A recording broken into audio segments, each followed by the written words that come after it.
Sure. I'm worried that an AI tool will help someone, for whatever reasons, redesign a virus so that it has properties that no natural virus has. These are going to be properties that we already understand to be true of many natural viruses, but in the case of the AI-enabled or AI-enhanced virus, it will be much more potent or powerful in its expression of these properties, and maybe even more transmissible or more harmful, or have a broader range of hosts that it can infect. Two kinds of risks that we want to guard against. One is making sure that models don't make it easier for non-experts to make known biological threats. So providing tacit knowledge to the broad public about how to engineer a living system in a way that could make it easier to make a pathogen that could be spread and be really dangerous and cause a lot of harm. The second category of risk that we have to think about is raising the ceiling on potential harm, helping sort of more sophisticated actors transcend human knowledge and sort of design novel biological agents that are more dangerous than pathogens that are found in nature. We're not quite there yet, but we could be we could be there soon. And so we need to guard against both those kinds of risks. Sure, AI could be used to engineer a virus that could be pandemic capable. There are a lot of other things that have to go into that process, though. Someone would have to initially have the desire to do that, have the capability to do it, have access to laboratory materials that they could use to engineer that virus, and then have a plan and method for dissemination. So it's not necessarily a sense that AI has to improve in its capabilities, but that other aspects of that pipeline have to be in place. Someone has to want to do it. Someone has to have access to unrestricted sources of biological materials. How to make a biological weapon or information that's related to that, the models will most of the time say no and decline to provide that information. But I think over time, as these like large language models transition into agentic systems that can support bioscience workflows and call more specialized models that provide more detailed information about biology, we're going to need more sophisticated solutions that can safeguard those more complex systems. And we don't have all the solutions yet. We're going to have to invest money in research and development to figure out what those mitigations look like. So de facto, right now, the reality is that the companies and labs that are developing models are the ones that have to take responsibility for safeguarding them. There's no legal requirement right now to do so. In particular, you're seeing more action being taken in the large frontier labs that are deploying LLMs. You see less of that in the smaller academic labs or startups that are developing and deploying specialized biological AI models. The community is really, in my view, split between how forward-leaning they are. They have been on biosecurity. One of the main frameworks of protection that we have is the Biological Weapons Convention, and that's an agreement among states not to develop bioweapons, not to support that development, to monitor any research that is dual use that could potentially be used for the development of bioweapons. We also have state regulations like the Federal Select Agent Program that restrict who has access to the types of dangerous materials that could be used, and other countries have their own variations on that. There's also a group called the Australia Group where countries that are concerned about information sharing and protecting against import and export of dangerous materials have come together to make their own list of what dangerous materials should be monitored or shouldn't be shared. We also have norms within the bio research community where research goes through an institutional review board. Research is assessed for biosecurity risk. Most DNA synthesis companies screen the materials that they will send, and there are other companies that provide other sorts of biological materials that also will conduct screening of orders or of customers to make sure that someone who shouldn't have biological materials doesn't get those materials. And then we also have monitoring by the FBI, by law enforcement, of people who are trying to amass these kinds of materials, as well as by companies, including AI companies, to see who is searching for information on how to make pathogens. Because that's just too broad. Do not make a biological weapon is not specific enough.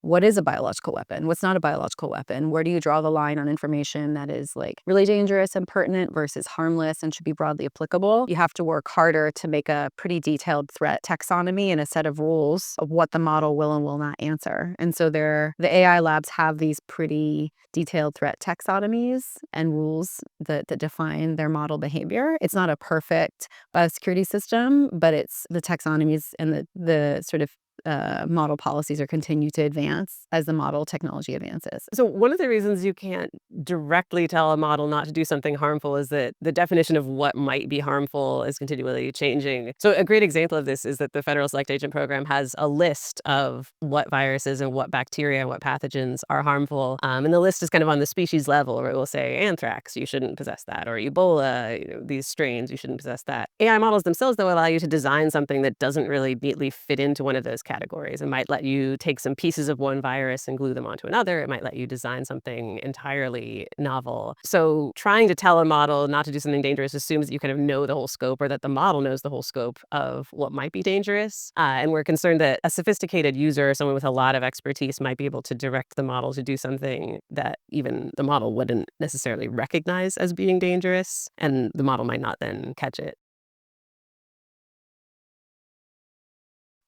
There is a fundamental property of biological risk or biological threats that is unlike almost any other form of threat. And that is, it often has the property of self-propagation, of self-replication, something that can replicate itself independently and propagate and even disseminate and transmit is something that is unlike anything else other than perhaps a digital version of this life form, meaning a computer virus. But what makes that property so important is that it is the key to whether we as humans can control it or not. A toxin doesn't propagate. A nuclear weapon doesn't propagate itself, but a virus does. And when a virus propagates in a way that outcompetes or outplays our defenses, we've lost control. It is humans no longer have agency and means to control the situation. A lot of biological materials are dual use. You can even find them in the environment. You can order them from lab supply companies, as opposed to nuclear materials, where they're very hard to get a hold of and they're not really readily available to researchers for other purposes. When we talk about biological materials being dual use, we mean that they could be used to create weapons or to create harmful biological materials, as well as to create beneficial materials, medical countermeasures, medicines, good drugs. One of the reasons for that is just that a lot of the things that we want to do to develop medical countermeasures or to develop vaccines are procedures that could also identify loopholes or risks associated with our systems of protecting ourselves against viruses with our immune system. So the process to develop a vaccine can also be used to develop a virus that evades that vaccine. There are a lot of processes within biology that could be used to harm someone or could be used to help them. Drug development as well. You can just as easily design a poison as you can design a drug by reversing what type of receptor binding you're looking at or what kind of mechanism of action the drug involves. I think within the broader public, if the general public knew how weak the biosecurity safeguards were for existing AI bio capabilities, I think they would be surprised and they would find it disturbing. I think I'm guessing that the general public assumes that we're in a better place in protecting these models than we are. That's my intuition. And if they knew really how vulnerable we were, they would be up in arms and demanding much more. There are a few misconceptions that I think we should think about. One is this idea that somehow safety and responsible deployment of models is in conflict with competitiveness, and that in order to be competitive internationally, we have to compromise on safety. That is a zero-sum game. I think that is a misconception. I think it is possible for a company or a country to be competitive internationally and do well while still being responsible in deployment. So this idea that we can't trust other countries to be responsible deploying models and therefore we should limit safety is an unfortunate misconception. I don't think that's helpful. I think we have no choice but to work with China and the international community to have a race to the top on safety and security, not a race to the bottom. Much of these conversations is about the technology. I would like to see more discussion about what motivates the creators, the users, and those that are going to either benefit or suffer from this technology. What motivates them? What are their values?